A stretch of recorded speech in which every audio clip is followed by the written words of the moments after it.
शांतनु जी ने कहा कि यह तुष्टीकरण की राजनीति है और अब भीम आर्मी को यह समझ में आ गया है कि सिर्फ दलितों से काम नहीं चलने वाला है, मुस्लिमों पर भी नजर उन्होंने अपनी इनायत की है और इसीलिए शायद अभी कह रहे हैं भीम आर्मी के प्रमुख कि सिर्फ एकमात्र वो ऐसे नेता हैं जो इस तरह की बातें कर रहे हैं कि 20 मिनट नमाज में दिक्कत है और 10 दिन तक कांवड़ यात्रा में कोई दिक्कत नहीं है।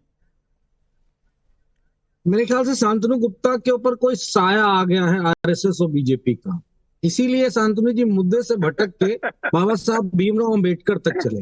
मुद्दा सिंपल सा है और उस मुद्दे का जवाब कितनी मजे की बात है। आप इनको भीमराव अंबेडकर जी से भी दिक्कत है, समाजवादी पार्टी को भीमराव अंबेडकर जी से भी दिक्कत है। रोज संविधान की कॉपी पकड़ते हैं और जय भीम बोलते हैं, लेकिन दिक्कत है। ठीक है अगर नहीं करते तो मैं साइलेंट होने में मुझे कोई दिक्कत नहीं। बोलिए मनोज, मुझे अपनी बात पूरी रखने दीजिए। कितनी मिर्ची क्यों लगती है बीजेपी समर्थित लोगों को? मैं अपनी बात तो पूरी कर लूं। मैं कह रहा हूं इनके ऊपर एक साया है। साया ये है कि ये बात को घुमाने का प्रयत्न करें। सवाल कितना सीधा था कि अगर किसी की जुम्मे की नमाज को अगर पुलिस लातों से गूंजती है नमाज पढ़ते हुए लोगों को, और दूसरा वही इस देश के तमाम सारी आबादियों के लिए बड़े साधन उपलब्ध कराए जाते हैं सड़क पे कोई भी धार्मिक कार्य करने के लिए, उस पे इनका क्या स्टैंड है? राजनीति का ही तेल लेने। समझ गए ना? इस भाषा में आपको बेहतर समझ में आ जाएगा कि कौन राजनीति कर रहा है, कौन राजनीति नहीं कर रहा। आप इस पे स्टैंड बताइए, आपका स्टैंड क्या है? क्या भारत का संविधान ये इजाजत देता है कि एक धर्म का आदमी सड़क पे डांस कर सकता है? कांवड़ यात्रा कैसे करें? हवाई मार्ग से करवाएं। मनोज यादव, कांवड़ यात्रा क्या हवाई मार्ग से करवाएं? नहीं, कहां इस पे कोई सवाल है? मैं कौन सा सवाल? यही तो सवाल चंद्रशेखर आजाद ने क्या सवाल किया है? वो कह रहे हैं कि 10 दिन तक कांवड़ यात्रा कर लीजिए, कोई नहीं बोलेगा। 20 मिनट के लिए नमाज पढ़िए, दिक्कत हो जाती है। तो जो नमाज सड़क की जगह मस्जिदों में पढ़ी जाती है उसको सड़क पर क्यों करना चाहते हैं? और जो कांवड़ यात्रा सड़क पर हो सकती है उसको कहां करवाना चाहते हैं आप लोग? मैं ये पूछ रहा हूं कि क्या दो धर्म के लोगों को अलग अलग इस नजर से देखा जाए? अलग अलग कहां है? जो सड़क से काम हो सकता है वो सड़क पर हो रहा है, जो मस्जिद में होना चाहिए वो मस्जिद में हो रहा है। दरोगा, आज तक आपने कांवड़ ले जाते हुए व्यक्ति को दरोगा पीटते हुए देखा है क्या? डीजे बजाते हुए किसी व्यक्ति को दरोगा को पीटते हुए देखा है? मनीष शुक्ला, जवाब दीजिए। जवाब दो। देखिए विद्यानाथ जी, सरकार का धर्म होता है कि उसके राज्य में जो भी किसी भी धर्म को मानने वाला, आस्था में किसी भी धर्म में आस्था रखने वाला हो, वो निर्भय होकर अपने पर्व को, अपने त्योहारों को मना सके। इसलिए पवित्र श्रावण माह में जो भी कांवड़ यात्री निकलेंगे वो निर्विघ्न रूप से गंगा जल ले जाकर अपने आराध्य शिव के ऊपर गंगा जल डाल सके, इसकी पूरी व्यवस्था योगी आदित्यनाथ जी की सरकार सुनिश्चित करेगी। एक बात। दूसरी बात, जो भी अभी आपने अच्छी बात कही कि जो भी पूजा पाठ, जो भी त्योहार या जो भी किसी का आस्था कहीं भी संभव हो वहीं से हो सकती है। जैसे 12 वफात, मुहर्रम, ताजिए का जुलूस अगर निकलता है तो उसकी भी व्यवस्था सरकार सुनिश्चित करती है। तब तो ये लोग कहने नहीं आते हैं कि क्यों सड़क पर कोई निकल रहा है। हाँ, ईद की नमाज मस्जिद के अंदर हो सकती है, इसलिए वहां करने को कहा गया है। अब ये पूछ रहे थे कि कांवड़ियों पर पुलिस को लाठी चलाते किसी ने देखा भैया, 2012 से 17 के बीच अखिलेश यादव की पुलिस लाठीचार्ज करती थी, मारती थी, पीटती थी, दंगे होते थे और अखिलेश यादव उनको संरक्षण देते थे।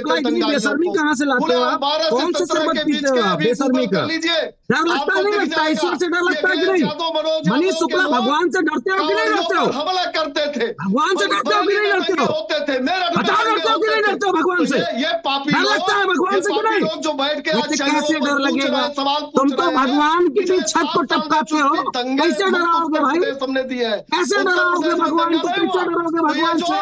अयोध्या पर लोकतंत्र हावी करने वाले भगवान से नहीं डरते, इसलिए टीवी डिबेट में झूठ मत बोला करो। नहीं, ईश्वर माफ नहीं करेगा, आने वाली पीढ़ियों पे इसका असर पड़ेगा। जब कोई व्यक्ति लगातार टीवी पर झूठ बोलता है तो उसकी आने वाली पीढ़ियों पर भी असर पड़ता है। समझ गए नहीं समझे? अखिलेश यादव को मिर्ची लग गई, लाल वाली नहीं, मिर्ची लगी तुम्हें, मिर्ची लगी तो मिर्ची लगी भगवान अभी तो शांतनु जी को आप रोक रहे थे, वाला बना दिया, बीच में मत बोलिए। मंदिर बनाया, तो टेंट शांत नहीं बनाया, रहिए, मंदिर सुन बनाया, लीजिए, छेद फिर वाला बनाया, बोलिएगा। बीच में अयोध्या में गड्ढे बनाए ना, नहीं बोलना चाहिए बीच में, राजनीति को राजनीति मनोज जी एक एक करके। और मनोज यादव एक सेकंड डिबेट को कहीं और मत ले जाइए। मनोज यादव डिबेट को कहीं और मत ले जाइए। मुझे कम से कम मनोज यादव नैतिक तौर पर, एक सेकंड रुकिए मनीष शुक्ला, एक सेकंड रुकिए। मनोज यादव जी, नैतिक तौर पर आप लोगों को राम पर बोलने का तो अधिकार नहीं है। जो राम भक्तों पर, कार सेवकों पर गोली चलाए, उसको क्या राम पर और राम मंदिर पर बोलने का अधिकार है? मनोज यादव जी झूठम बोलो। विद्यानाथ जी एक सेकंड रुक जाइए मनीष शुक्ला। मनोज यादव को डिबेट और आज भाषा बताइए। एक सेकंड रुकिए मनीष शुक्ला जी, मैं ये पूछ रहा हूं मनोज यादव जी, अगर सुन लीजिए मेरी बात मनोज यादव, क्योंकि आप चंद्रशेखर आजाद के साथ खड़े नजर आ रहे हैं डिबेट में, मैं आपसे पूछ रहा हूं। मनीष एक मिनट रुक जाइए। मनोज यादव से मेरा सवाल है, मैं ये पूछ रहा हूं कि चलिए 20 मिनट के लिए नमाज करा लेते हैं सड़क पर, तो क्या कांवड़ यात्रा मस्जिदों से निकलवाएंगे? मनोज यादव जवाब दीजिए, कांवड़ यात्रा क्या मस्जिदों से निकलवाएंगे? 20 मिनट के लिए नमाज करवा लेंगे अगर सड़क पर? तो जनाब जी इतना परेशान हो रहा हो, कांवड़ यात्रा उसी तरीके से निकलती है जिस तरह की जो बात है उसी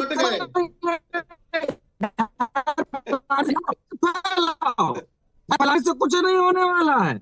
मोहब्बत से बात करो। आपको पता नहीं है विद्यानाथ झा नाम है और कांवड़ यात्रा मस्जिद से निकला होगा, इतना भी ज्ञान नहीं। मैं तो वही कह रहा हूँ, तो नमाज अगर मस्जिदों में पढ़ी जा सकती है तो सड़क पर पढ़वाने के लिए क्यों अड़ रहे हैं आप लोग? कहाँ से निकलती है? अरे मेरी बात सुनिए, नमाज कहाँ पढ़ी जाती है? शंकर जी का जब अभी जल अभिषेक होगा वो कहाँ होता है, सब आपको मालूम है। आपको भी सब मालूम है, सब आपको मालूम है, इसलिए तो कह रहा हूं कि राजनीति कर रहे हैं और तुष्टिकरण की राजनीति। एक सेकंड रुक जाइए।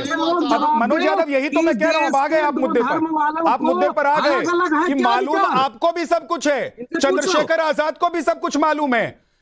तो इसका मतलब साफ है दानिश कुरैशी कि आपकी वोट बैंक में सेंध लगाने के लिए अब तैयार हैं चंद्रशेखर आजाद। और क्या आप लोगों को अभी भी नहीं लग रहा है कि यह तुष्टिकरण की राजनीति है? और जिस वोट बैंक को आप अपना समझ रहे थे, जिसके बूते अब 18, 20, 25 सीटों पर चुनाव लड़ रहे हैं राज्यों में, वहां कोई दूसरा कैंडिडेट खड़ा हो रहा है। देखिए सबसे पहले तो मैं आपको एक बात बता दूं कि हम अपनी राजनीति मनीष भाई प्लीज एक सेकंड रुक जाए, दानिश जी को बोल लेने दीजिए एक बार। भाई मुझे तो मेरा अवसर दीजिए। दानिश जी से 3 बार आप पूछ चुके। एक सेकंड रुक जाइए मनीष भाई, एक सेकंड रुकिए, मैं आ रहा हूं आपके पास। देखिए सवाल ये है, सुनिए मैं आपको जवाब दूं। सवाल ये है कि हम अपनी राजनीति अब हमारी पार्टी अपने तरीके से करती है। मैं वही कह रहा हूं। अब सवाल आगे ये खड़ा है कि अब लोकसभा के चुनाव खत्म हो चुके हैं और तमाम लोगों को, चंद्रबाबू जी को भी और नीतीश बाबू को भी समझ में आ गया और खुद मोदी जी को भी समझ में आ गया कि केंद्र में सरकार बनाने के लिए किनके सहयोग के बिना काम नहीं होगा। ठीक है मनीष शुक्ला जवाब दीजिए। बताइए कांवड़ यात्रा का सहयोग करने वाले सुनिए मनीष शुक्ला जी, ऐसा है तो आप लोगों को अगर एक सेकंड दानिश भाई एक मिनट रुक जाइए, आपने एक सवाल उठाया उसको पूछ लेता हूं, जरा उसका जवाब ले लेता हूं बीजेपी से। मनीष शुक्ला जी एक सेकंड, मनीष शुक्ला जी सवाल ये है कि वो कह रहे हैं कि आप लोगों को समझ में आ गया, तो क्या 20 मिनट नमाज करवा के आप उस वोट बैंक को अपने खाते में, अपने पाले में नहीं करना चाहते हैं, जिसको चंद्रशेखर आजाद भीम आर्मी करना चाहती है, जिस पर दावेदारी समाजवादी पार्टी की है, एमआईएम अपना दावेदारी ठोकती है? देखिए, भारतीय जनता पार्टी कभी धर्म और आस्था के आधार पर चुनाव में वोट मांगने नहीं जाती। हम राज्य के धर्म के अनुसार सबको अपने धर्म और आस्था को मानने की इजाजत है। और उत्तर प्रदेश में योगी आदित्यनाथ जी की सरकार बनने के बाद एक भी पर्व और त्योहार में चाहे किसी भी धर्म का रहा हो, कभी एक भी दंगे नहीं हुए। कि दंगों का इतिहास लेकर अखिलेश यादव के प्रवक्ता बैठे हैं, ये दंगों का इतिहास लेकर बैठे हैं, जो बीच में ताली बजाने का बहुत अवसर मिलेगा। ताली बजाएंगे एक वर्ग है जो ताली बजाने के काम में आता है, एक वर्ग है जिसका काम ही है ताली बजाना। पड़ोस में खुशी हो जाए तो ताली बजाना, किसी दूसरे मोहल्ले में खुशी आ जाए तो ताली बजाना। एक चीज बताइए, आप जब शांतनु गुप्ता बोल रहे थे आपके बीच में, आप कह रहे थे कि मैं उठ के चला जाऊंगा, मैं बोलूंगा नहीं, मेरी बारी है। मनीष शुक्ला बोल रहे हैं, बोल लेंगे उसके बाद आप बोलिएगा। ये बताओ, इसको बताना पड़ेगा 12 से 17 के बीच में कांवड़ियों पर हमले होते थे कि नहीं होते थे? मनोज बताओ। बताओ दंगा करने वाले सत्ता में बैठे हो तो दंगा करेगा कौन? हम नहीं करते थे दंगा। होते थे कि नहीं अब होते थे? सत्ता में बैठ के दंगा करोगे क्या? बताओ मनोज, शर्म नहीं आती क्या? मिर्ची नहीं लगनी चाहिए। ए, सत्ता में बैठ के दंगा नहीं किया जा सत्य की सकता है। बात करो, ये मिर्ची जब नहीं लगनी बताओगे चाहिए तो फिर से करोगे। मनोज, देश जान गया, अखिलेश यादव से चीजें देश पूछो को ना। पता चल गया। अखिलेश यादव से पूछो कि किस तरह से हमले करवाते थे। ए, योगी आदित्यनाथ से पूछो जाके, योगी आदित्यनाथ से पूछो कि दंगा कैसे किया जाता है। पूछो, मिर्ची न लगे। हाँ, कांवड़ियों पर मंदिर में सुअर का मांस डाल दो, मस्जिद में दुर्गा सुअर का प्रतिमाओं मांस डाल पर दो। हमला करवाते थे, दंगे करवाते थे, मुजफ्फरनगर जैसे दंगे करवाते थे। ठीक है मिर्ची लग रही है ना मनीष जी और मनोज यादव। मनोज, मिर्ची लगी ना? लगी मिर्ची? मनोज यादव और मनीष जी, कौन सी मिर्ची थी? आप लोगों को कैसी दिक्कत मिर्ची लगी, ये मनोज? आप लोगों को दिक्कत ये हो रही है कि एक नया व्यक्ति खड़ा हो गया मैदान में जो अभी तक दलितों की राजनीति करने की बात कर रहा था, वो अब मुसलमानों पर भी नजर गड़ाए